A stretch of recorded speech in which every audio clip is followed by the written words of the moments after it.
হাসি কান্না বিনোদনে মাতিয়ে রাখো মনটারে, তারা তুমি শুকতারা হয়ে রয়ে যাবে সবার অন্তরে। সপ্তাহের এই দিনটিতে আপনাদের তারকাদের সাথে আমাদের আড্ডা দেবার একটা সময় থাকে। সেই সময়টিতে এমন সব তারকাদেরকে নিয়ে আমি হাজির হয়ে যাই যে তারকাদের সাথে আড্ডা দিয়ে আমাদের জীবনের অনেকটা সময় খুব ভালো কাটে। তাদের জীবনের নানা গল্প আমাদের জীবনকে অনেক বেশি প্রভাবিত করে এবং রঙিন করে তোলে। প্রিয় দর্শক, মমতাজ হারবাল নিবেদিত আজকের তারকার আজকের আয়োজনে সবাইকে স্বাগত জানাচ্ছি। আমি শান্তা জাহান। আজ যে তারকাকে নিয়ে আমি হাজির হয়েছি সে একজন তুমুল জনপ্রিয় অভিনেত্রী, একজন মডেল। দীর্ঘদিন ধরে অভিনয় করছেন নাটকে এবং পাশাপাশি 2018 সালে দেবী চলচ্চিত্র দিয়ে তার চলচ্চিত্রে অভিষেক। আপনারা নিশ্চয়ই ইতিমধ্যেই বুঝে গেছেন আমি কার কথা বলছি, কিন্তু তারপরেও তার যে প্রাপ্তি রয়েছে সেটা নিয়ে একটু বলতে চাই। তিনি শ্রেষ্ঠ পার্শ্ব অভিনেত্রী বিভাগে বাচসাস পুরস্কার এবং শ্রেষ্ঠ নবীন অভিনয় শিল্পী হিসেবে মেরিল প্রথম আলো পুরস্কার অর্জন করেন। প্রিয় দর্শক, চলুন পরিচিত হয়ে নেই আমাদের আজকের আয়োজনের তারকা, জনপ্রিয় অভিনেত্রী মডেল শবনম ফারিয়া। অনেক অনেক শুভেচ্ছা শবনম ফারিয়া, কেমন আছো? খুবই ভালো আছে, তোমাকে দেখে আরো ভালো লাগছে। থ্যাংক ইউ, তোমাকে খুবই স্নিগ্ধ লাগছে। Thank you. আচ্ছা, ঈদের আমেজ তো শুরু হয়ে গেছে, সো ঈদ মোবারক। ঈদ মোবারক। ঈদ নিয়ে কি প্ল্যান চলছে এবং কিভাবে ঈদ কাটানোর পরিকল্পনা করছো? আমি আসলে এবার ঈদের দেশে থাকতে পারছি না, আমি ঘুরতে যাব, কারণ বছর আসলে এত বড় ছুটি আমরা নর্মালি পাই না। ছুটিটাকে কাজে লাগানো আর কি, যেটা তো ঘুরতে যাব। আচ্ছা, সো ঘুরতে পছন্দ করো? হ্যাঁ। একা আর অনেক সবাই মিলে দল বেঁধে? সেটা যদি হয় তাহলে খুব ভালো, কিন্তু সেটা অনেক সময় হয় না। প্রথম বন্ধু বান্ধবরা সবাই খুবই এক্সাইটমেন্ট দেখায়। যেমন এবারও ট্রিপের আগে কথা ছিল আমরা প্রায় 17 জন যাব, কিন্তু শেষমেশ আস্তে আস্তে এখন 3 জন যাচ্ছি। তো যদি এরকম হয় অনেক সময় যে কেউ যাচ্ছে না বা কিছু, আমি একাও ঘুরতে চলে যাই। এটা কিন্তু মানে আমি বলবো একটা পজিটিভ দিক, কারণ আমাদের রিফ্রেশমেন্টের প্রয়োজন হয়। আর হ্যাঁ, বন্ধুরা সবাই মিলে প্ল্যান করলেও সময় এবং সুযোগ তো সবার একসাথে হয় না, বাট ওই যে 3 জন মিলে যে যাচ্ছ সেই 3 জনের সময়টাই কিন্তু অনেক বেশি মেমোরেবল হয়ে থাকবে। একাধারে তো জব করছো, টুকটাক কাজের প্রেশার যাচ্ছে এবং এই যে বিভিন্ন ধরনের প্রোগ্রামে আসা, সব কিছু মিলিয়ে ব্যস্ততা তো প্রতিদিনের থাকে। বাট ঈদ উপলক্ষে বিশেষ কোনো কাজের ব্যস্ততা কি ছিল? না, এবার ঈদের জন্য আমার স্পেশাল কোনো কাজের ব্যস্ততা ছিল না। এবার শুধু আমি আমার অফিসের কাজ নিয়ে ব্যস্ত ছিলাম, ওখানে আমার ক্যাম্পেইন যাচ্ছিল।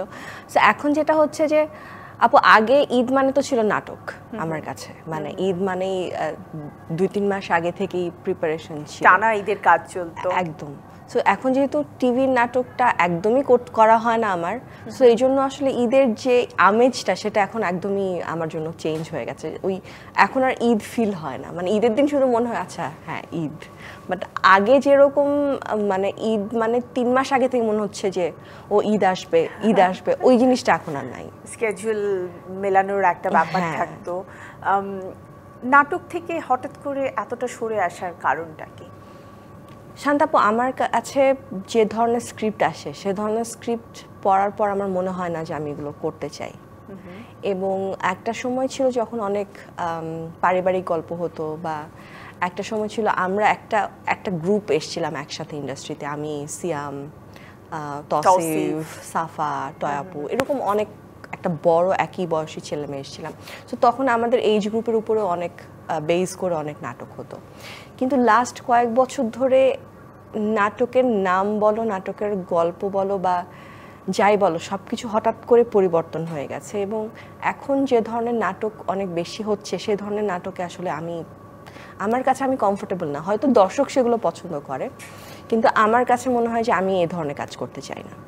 আচ্ছা, মানে তোমার যে কাজগুলো দিয়ে আসলে শুরু হয়েছিল, তখন আমরা দেখেছি যে তোমাদের এই যে গ্রুপটার কথা বললে বা তোমার নিজস্ব জায়গা থেকে যে খুব চমৎকার একটা দর্শক প্রিয়তা তোমরা পেয়েছো, এবং দর্শক তোমাদেরকে আমি বলবো একজন মানে অভিনেতা বা অভিনেত্রীকে নাম ভূমিকায় চিনতে পারাটা কিন্তু খুব সহজ ব্যাপার নয়, বাট তোমাদেরকে নাম ভূমিকায় সবাইকে চিনেছে এবং সেভাবে থেকেই শবনম ফারিয়া হয়ে ওঠা।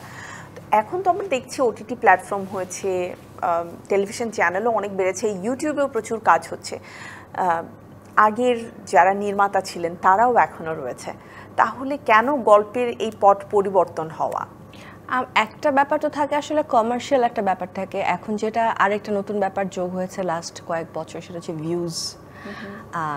কিছু নাটকের আসলে ভিউজ একটু বেশি হয় এবং নির্মাতাদের আসলে ওই অপশনটা থাকে না যে তারা খুব বেশি এক্সপেরিমেন্ট করতে পারবে, কারণ হচ্ছে গিয়ে যারা টাকা লগ্নি করে তাদের কাছে তো মূল বিষয়টা থাকে হচ্ছে অর্থনৈতিক লাভের একটা ব্যাপার থাকে, মানে লগ্নি করা অর্থটা যেন উঠে আসে। সো সেই জন্য আসলে যে ওনাদেরও যে অনেক মানে সুযোগ আছে এক্সপেরিমেন্ট করার তা না, এবং অনেক ভালো ভালো নির্মাতারা তারাও কিন্তু আগের মতোভাবে কাজ করে না। যেমন ধরেন শিহাব শাহিন ভাই কিন্তু আগের মতো নাটক বানায় না, কারণ হচ্ছে ওনার নাটকে যেরকম বাজেট থাকে বা উনি যেভাবে ফ্লেক্সিবলি কাজ করতে চায় সেই বাজেটটা নিয়ে এখন কাজ করা একটু ডিফারেন্ট হয়ে যায়। সো উনি এখন ওটিটিতে সিনেমাতে মনে হয় ফারিয়া যে নির্মাতা তার ইচ্ছে অনুযায়ী আসলে তারকা বা যারা অভিনয় শিল্পী রয়েছেন তাদেরকে কাস্ট করতে পারেন না, একটা ব্যারিয়ার থাকে যে একেই নিতে হবে বা এই চরিত্রের জন্য এই মানুষটির নাম প্রপোজ করা হলো, সেই জায়গা থেকেও অনেক নির্মাতা আসলে পিছনে হাঁটছে যে না আসলে তাকে নিয়ে তো আমি কমফোর্ট জোনে থাকবো না। আমি আসলে সেটা বলতে পারি না। আমার কাছে মনে হয় যে প্রত্যেকটা সময় থাকে এক একজন তারকার। একটা সময় টিভি খুললেই আমরা দেখতাম তিশাপু মানে নুসরাত ইমরোজ তিশা, ওনাকে একটা সময় উনি রাজত্ব করে গেছে, তারপর উনি একটা ব্রেক নিয়েছে, তারপরে একটা সময় আমরা অনেক কাজ করেছি, মেহজাবিন অনেক কাজ করেছে, এখন আরো নতুন শিল্পীরা আসছে, এটা হওয়াটাই তো স্বাভাবিক। নতুন শিল্পীরা আসবে, আমরা তখন একটু বেছে কাজ করব, এটাই স্বাভাবিক। এবং এটাও আরেকটা খুবই স্বাভাবিক বিষয়, সেটা হচ্ছে যার যখন বেশি চাহিদা থাকবে তখন ডিরেক্টররা চাবে তাকে কাস্ট করতে। কিন্তু এখন যেটা হয় সেটা হচ্ছে অনেক আরেকটা যেটা মানে হয়তো কোনো ডিরেক্টরের সাথে কেউ কমফোর্টেবল তাকে হয়তো কাস্ট করে, এবং সেটা আসলে ভুল কিছু না। আমি যার সাথে কাজ করে কমফোর্টেবল হব আমি তো তাকেই কাস্ট করব, এবং যার সাথে আমার ভালো সম্পর্ক আমি জানি যে ও আমাকে সেটে কোনো ডিস্টার্ব করবে না, আমি তো তাকেই কাস্ট করব। এটা খুবই স্বাভাবিক। এটা নিয়ে আসলে আমাদের এখানে অনেক আলোচনা হয়, সিন্ডিকেট অমুক সমক তমুক, বাট আমার কাছে এই জিনিসটাকে খুবই নর্মাল মনে হয়, এটাই স্বাভাবিক হওয়াটাই। ওকে, বাট তুমি যেটা বললে যে একজন তারকার বিভিন্ন সময় থাকে, সেই সময়টাতে ওই তারকা কাজ করে, বাট আমার তো মনে হয় না যে শবনম ফারিয়ার সময় শেষ অথবা দর্শক তাকে চাইছে না, কারণ এখনও আমরা দেখি যে সোশ্যাল মিডিয়াতে শবনম ফারিয়া যদি একটা স্ট্যাটাস দেয় সেটা নিয়ে কিন্তু নিউজ হয়ে যায়, সেটার মানে শত শত শেয়ার হয়ে যায় 1 ঘন্টার মধ্যে। তো সেই জায়গা থেকে তোমার অডিয়েন্স যারা ছিলেন তারা কিন্তু এখনও তোমাকে মিস করে।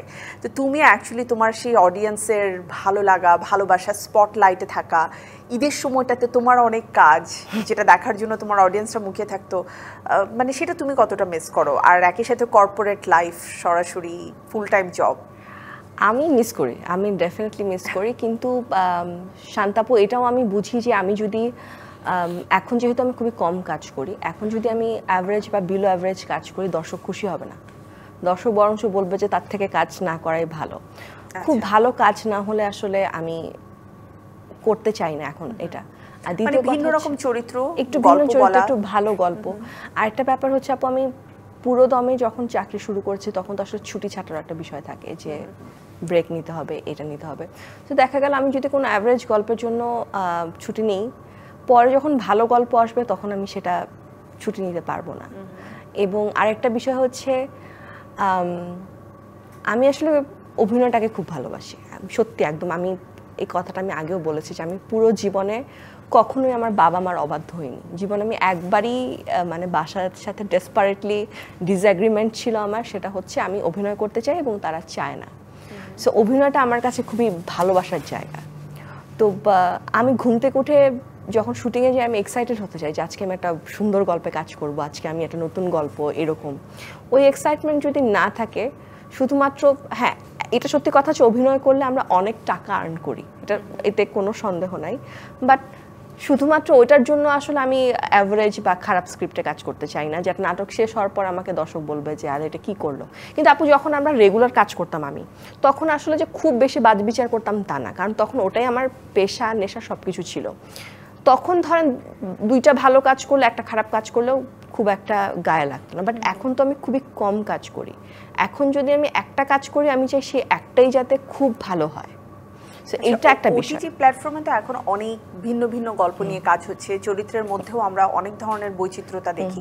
ওটিটি প্ল্যাটফর্মের জন্য তো নিশ্চয়ই তোমার কাছে অনেক অফার আসে, এটা আমার বিশ্বাস। না, অনেক অফার আসে তা না, অফার আসে, কিন্তু সব সময় হচ্ছে সেরকম হয় না। যেমন আমি খুব ঘুরে ঘুরে অল্প কিছু কাজ করেছি।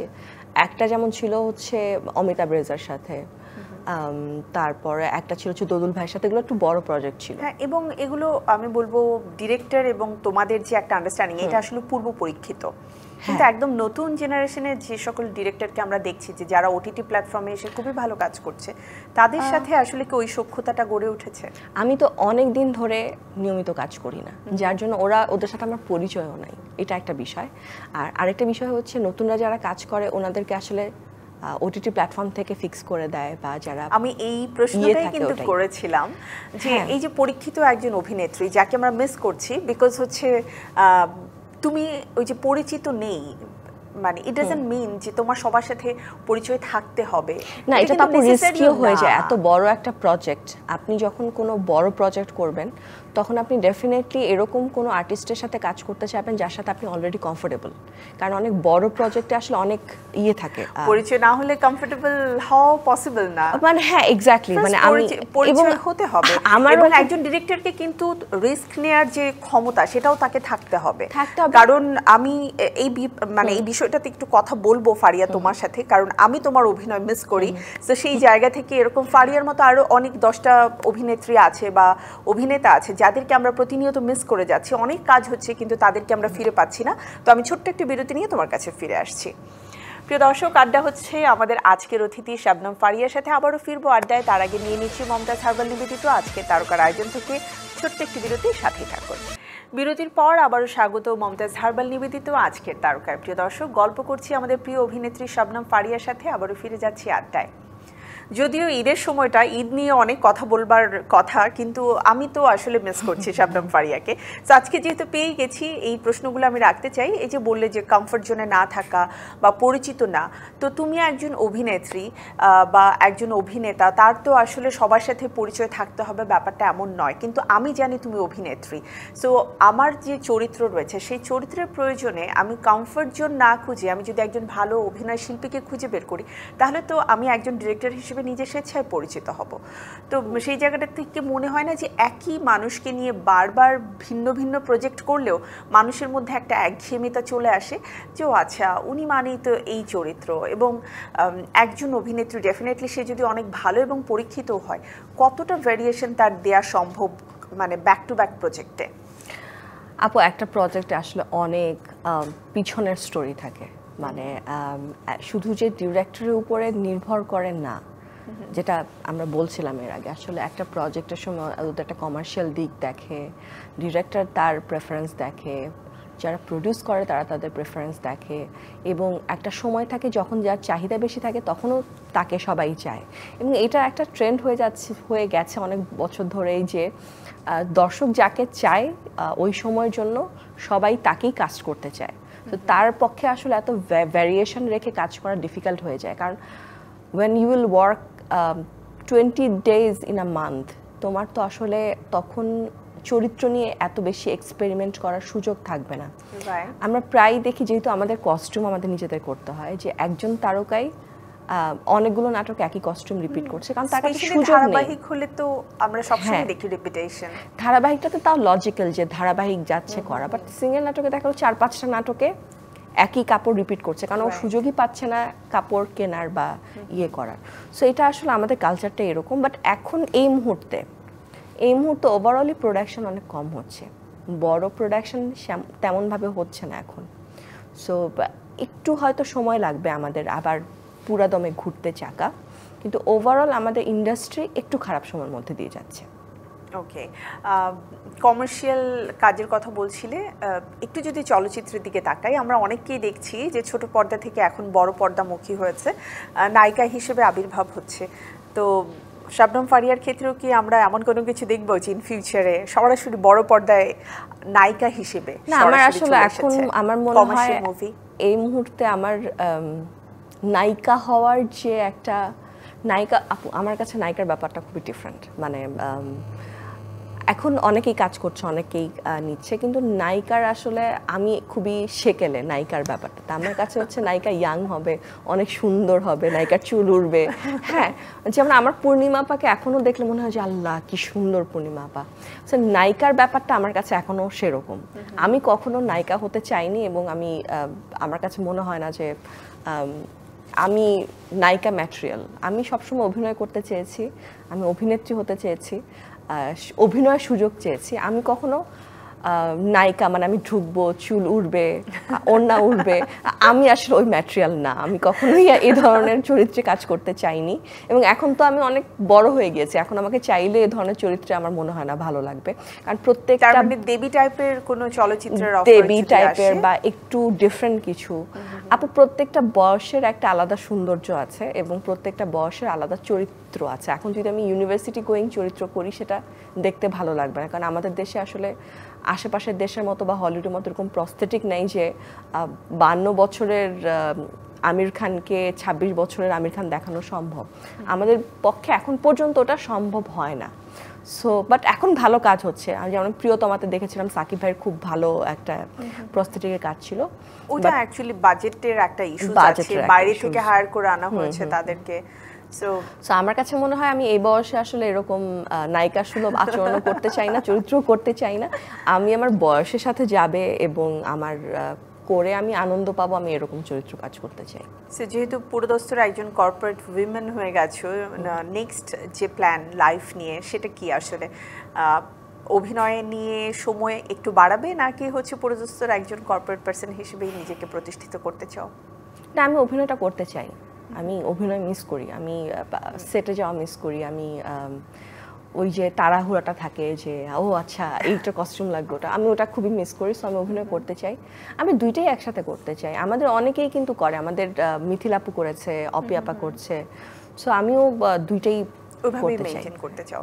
আচ্ছা, অভিনয়ের পাশাপাশি উপস্থাপনাতেও বেশ সরব তুমি। স্পেশাল ডেগুলোতে তোমাকে মাঝে মাঝে দেখা যায়, আবার জাজ হিসেবেও হাসতে দেখলাম একদম টানা একটা, মানে এই সিজনটাকে তুমি কভার করলে। সো ইন ফিউচারে কি এই ধরনের কোনো প্রোগ্রাম রয়েছে? আপু উপস্থাপনাটা আসলে যে আমি করি সেটা আসলে এমন না যে আমি খুব এনজয় করি। আমার কাছে কঠিন একটা কাজ মনে হয় উপস্থাপনাটা। হ্যাঁ, মানে আমি যখন তোমরা কথা বলো এরকম ফ্লুয়েন্টলি, আমি জাস্ট অবাক হয়ে তাকিয়ে থাকি যে এত কথা কিভাবে বলছে। হ্যাঁ, কিন্তু উপস্থাপনাটা বেসিক্যালি আমার করা হয় কারণ হচ্ছে আমি স্ক্রিনের সামনে থাকতে চাই, এবং উপস্থাপনাটা যখন হয় আমার জন্য সুবিধা হয় কি, আমি অফিস শেষ করে যেতে পারি, রাত পর্যন্ত কাজ করে আবার অফিস করে আবার পরদিন আবার অফিস শেষ করে আসতে পারি অল্প সময়। কিন্তু যেহেতু আমাকে সবাই বলে ও তোমাকে স্ক্রিনে মিস করি, সো ওইটা কিছুটা কভার দেয়া যে না আমি আসলে স্ক্রিনের সামনে আছি। কিন্তু উপস্থাপনা আমার কাছে খুবই ডিফিকাল্ট একটা কাজ মনে হয়। রান্নার প্রোগ্রাম উপস্থাপনা করতে দেখলাম গত রোজার ঈদে। সো রান্না বান্না কি বাসায় করা হয়, নাকি উপস্থাপনার ছলে রান্নাটাও শিখে নিয়েছো? আপু আমি রান্না করতে পারি, কিন্তু আমি অ্যাকচুয়ালি রান্না করতে পারি, কাটাকাটিও করতে পারো, এটা আমরা দেখেছি, সব করতে পারি, কিন্তু আমি রান্না করি না। মানে আমি যখন স্পেশালি আম্মুর বাসায় থাকি, আম্মুর বাসায় তো আসলে আই গেট প্রিন্সেস ট্রিটমেন্ট। ঘুম থেকে উঠে বলে আমাকে কফি দাও, কফি চলে আসে এরকম। তো আমি যখন আমার বাসায় ছিলাম বসুন্ধরাতে, প্রায় 2 বছরের মতো আমি একা থাকার চেষ্টা করেছি। তো তখন হচ্ছে আমি মাঝে মাঝে রান্না করতাম, আর কিন্তু সুযোগ পেতাম না। আমার মা খাবার বক্স করে করে পাঠিয়ে দেয়। আচ্ছা, তোমার রান্না প্রথম খেয়ে মানে রান্না যে ভালো, এটা কি কমপ্লিমেন্ট দিয়েছিল? আমার নিস আর নেফিউজরা, ওরা হচ্ছে আমার সবচেয়ে বড় ক্রিটিক। ওরা আমাকে নিয়ে কখনো ভালো কথা বলে না। কারণ পুরো পৃথিবীর মানুষ বলছে যে ও আচ্ছা ও খুব ভালো করেছে, ওরা লাইক হ্যাঁ তোমাকে মোটা লাগতেছে, দে আর লাইক দিস। তো ওরা যখন ভালো বললো তখন আমার নিজের উপরে এক্সট্রা একটা কনফিডেন্স চলে আসছে যে না আমি আসলে পারি।